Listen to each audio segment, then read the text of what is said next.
Hello everybody, I'm Gwen Campbell-Mindes. Welcome to Gwen's Bookish Ramblings. So, it's been a while since I've done a, real kids book, a picture book for kids. This is, in my opinion, the greatest alphabet book ever. I'll admit to being somewhat biased, but I really, really love this, and it's not just because I like cats, because cats. It's also because this is a book that it doesn't talk down to its audience, and because of that, and because the illustrations are really, really kind of gorgeous, it's something that you kind of look back at, even once you're way too old for an alphabet book, you still kind of want to take it off the shelf and look at it because it's charming and, like I said, the pictures are really, really lovely. So, you can already see from the cover, I mean, yes, it's stylized. I'll be the first to say that it's stylized, but the colors are really saturated, which is always nice. There's something about a picture where an artist or what have you isn't really afraid to say, let's give this actual color, but at the same time, these pictures aren't, this isn't the childish, let's slam you in the face with super bright colors because kids love things that are orange and yellow and red and bright and so on. It's, like I said, it's that the colors are saturated. So this is the cover, and this is the title page. And you can see here still that you've got these beautiful blue flowers that are over top of that cat, and the colors are strong. They're not, this isn't... It's hard to walk that fine line when you're talking about this because, like I said, it's not that they're bright colors. It's not so much that they're bright colors as that they're strong colors, that they're solidly colored, but there's enough subtlety there that, again, you don't feel like you're getting punched in the face. And to close out the book, you even have this on the back cover, which I happen to think is just very pretty. Sunsets always make for, great anything to do with color, so a cat silhouetted against a sunset, always lovely. So let's go to the first page, letter A in this book, and let's talk about the actual text, of which, of course, it's an alphabet book. There isn't much, but here's why I really, really love this beyond the pictures. I mean, you look at that cat, and that's a very catly cat, and yet stylized, and the background is so evocative. And then you get this wonderful text. I love my cat with an A, because he is amiable, amenable, altogether adorable. His name is Abednego. He lives in Appletreewick. He artfully eats artichokes. Now, how often do you get an alphabet book that doesn't talk down to the kids? This is an alphabet book that's offering kids a chance to really learn something, that's giving them a chance to see more words. This isn't A is for apple and B is for bat. When you get to I love my cats with a B and C, it is because they are beautiful and capricious, beatific, if clamorous, brisk yet calm. Their names are Basil and Clarissa. They live in Brandon Creek. They eat begonias and carnations, to my bewildered consternation. Now, how can you turn that down? That's wonderful text, and I like the hopefulness in this book. I like the idea that you're going to read this to kids and they won't get half of these words, but they'll ask, what does that word mean? And then they get to learn something when someone says, let's look it up in the dictionary, and then they learn a new word, and they learn what beatific means. I had to pick a few kind of at random because, of course, every page of this is like that. And yes, there are fewer than 26 pages, obviously, because I just read you B and C on the same page. This is I Love My Cat with an E. Although she is elephantine, Epicurean, and audacious, her name is Amelia, she lives in Edgware, and she eats everything earnestly.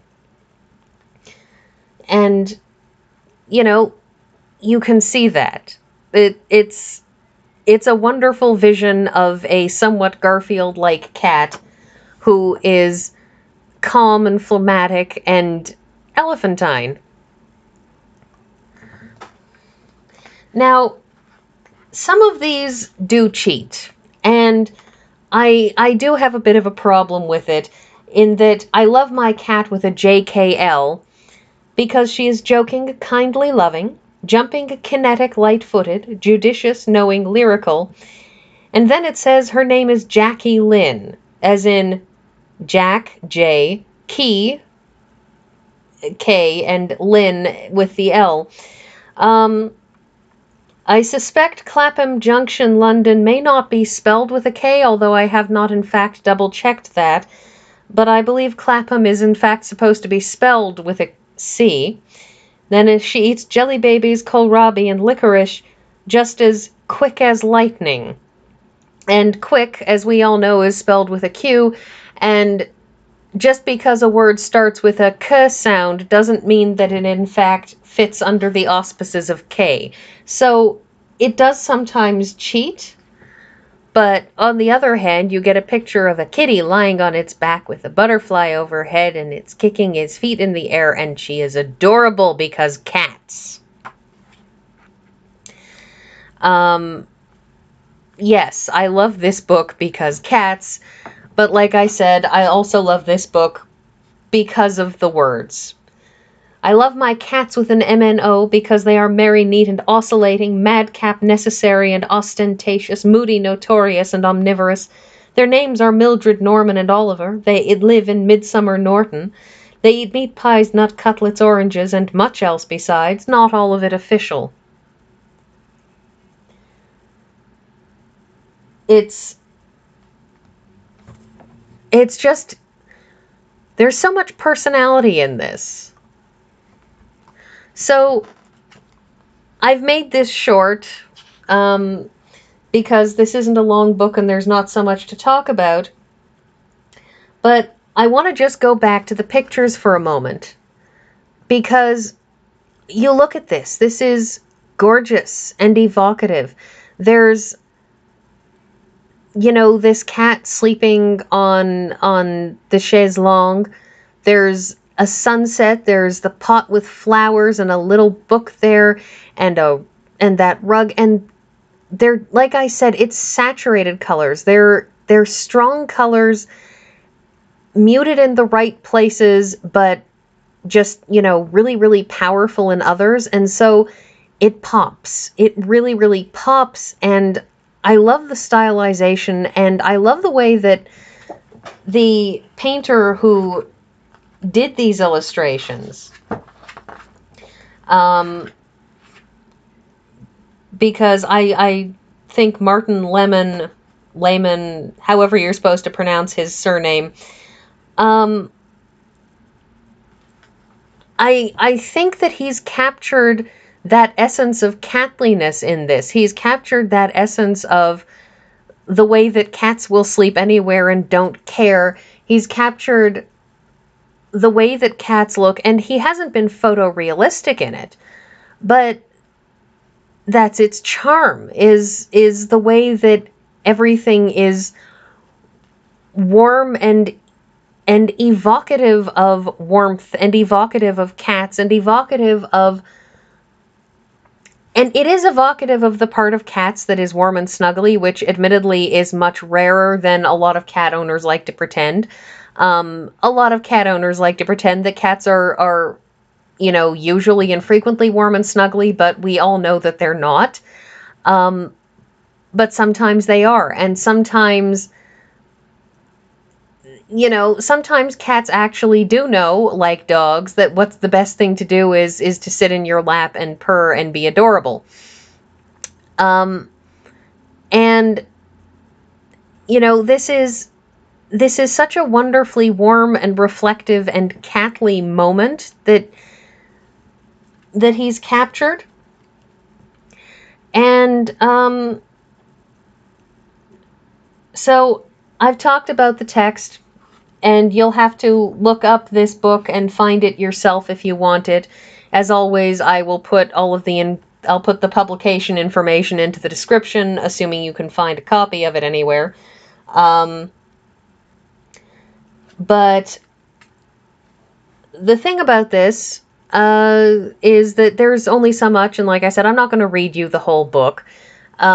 You'll find your own copy of it, assuming you can, and you'll read it then, and hopefully you will be as delighted with the text as I was, whether as a kid or as I am now. So, I will leave you with the final words of this book. I love my cat with an XYZ. There is really nothing more to be said. And having said that, I will see you all next week.